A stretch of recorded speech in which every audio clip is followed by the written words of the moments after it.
क्या आप जानते हैं कि स्नान और नहाने में क्या अंतर है?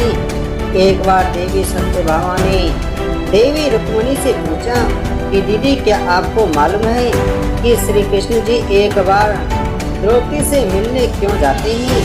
कोई अपनी बहन के घर बार बार मिलने थोड़ी न जाता है। मुझे तो लगता है कुछ गड़बड़ है। ऐसा क्या है जो बार बार द्रौपदी के घर जाते हैं? तो देवी रुक्मिणी ने कहा, बेकार की बातें मत करो, ये बहन भाई का पवित्र संबंध है। जाओ, जाकर अपना काम करो। ठाकुर जी सब समझ गए और कहीं जाने लगे तो देवी सत्यभामा ने पूछा कि प्रभु, आप कहाँ जा रहे हो? ठाकुर जी ने कहा कि मैं द्रौपदी के घर जा रहा हूँ। अब तो सत्यभामा जी और बेचैन हो गईं और तुरंत देवी रुक्मिणी से बोली, देखो दीदी, फिर वहीं द्रौपदी के घर जा रहे हैं। कृष्ण जी ने कहा कि क्या तुम भी हमारे साथ चलोगी? तो सत्यभामा जी फौरन तैयार हो गईं और देवी रुक्मिणी से बोली कि दीदी, आप भी मेरे साथ चलो और द्रौपदी को ऐसा मजा चखाए के आएंगे कि वो जीवन भर याद रखेंगी। देवी रुक्मिणी भी तैयार हो गई। जब दोनों देवियां द्रौपदी के घर पहुंची तो देखा कि द्रौपदी अपने केश संवार रही थी। जब द्रौपदी केश संवार रही थी तो भगवान श्री कृष्ण ने पूछा, द्रौपदी क्या कर रही हो? तो द्रौपदी बोली, भैया केश संवार के अभी आई। तो भगवान बोले, तुम काहे को केश संवार रही हो? तुम्हारी तो दो भाभी आई हैं, ये तुम्हारे केस संवारेगी। फिर कृष्ण जी ने देवी सत्यभामा से कहा कि तुम जाओ और द्रौपदी के सिर में तेल लगाओ, और देवी रुक्मिणी तुम जाकर द्रौपदी की चोटी करो।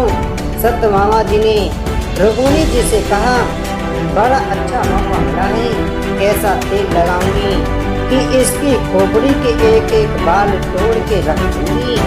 और जैसे ही सत्यभामा जी ने द्रौपदी के सिर में तेल लगाना शुरू किया और एक बाल को तोड़ा तो बाल तोड़ते ही आवाज आई, हे कृष्ण। फिर दूसरा बाल तोड़ा, फिर आवाज आई, हे कृष्ण। फिर तीसरा बाल तोड़ा तो फिर आवाज आई, हे कृष्ण। सत्यभामा जी को समझ नहीं आया तो देवी रुक्मिणी से पूछा, दीदी आखिर ऐसी क्या बात है? द्रौपदी के मस्तक से जो भी बाल तोड़ती हूँ तो कृष्ण का नाम क्यों निकल कर आता है? रुक्मिणी जी बोली, मैं तो नहीं जानती। पीछे से भगवान बोले, देवी सत्यभामा, तुम देवी रुक्मिणी से पूछ रही थी कि मैं दौड़ दौड़ कर इस द्रौपदी के घर क्यों जाता हूँ, क्योंकि पूरे भूमंडल पर, पूरी पृथ्वी पर कोई संत, कोई साधु, कोई सन्यासी, कोई तपस्वी, कोई साधक, कोई उपासक ऐसा नहीं हुआ जिसने 3.5 करोड़ बार मेरा नाम लिया हो। और द्रौपदी केवल ऐसी है जो एक दिन में 3.5 करोड़ बार मेरा नाम लेती है, प्रतिदिन स्नान करती है, इसलिए उसके हर रोम में कृष्ण नजर आता है और इसलिए मैं रोज इसके पास आता हूँ। इसे कहते हैं स्नान, जो देवी द्रौपदी प्रतिदिन किया करती थी। हम जो हर रोज साबुन, शैम्पू और तेल लगाकर अपने तन को स्वच्छ कर लिया, इसको केवल नहाना कहा गया है। स्नान का मतलब है हमारे शरीर में 3.5 करोड़ रोम छिद्र हैं।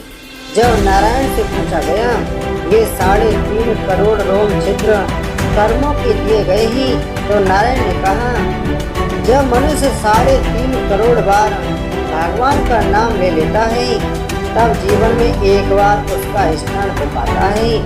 इसको कहते हैं स्नान। जय श्री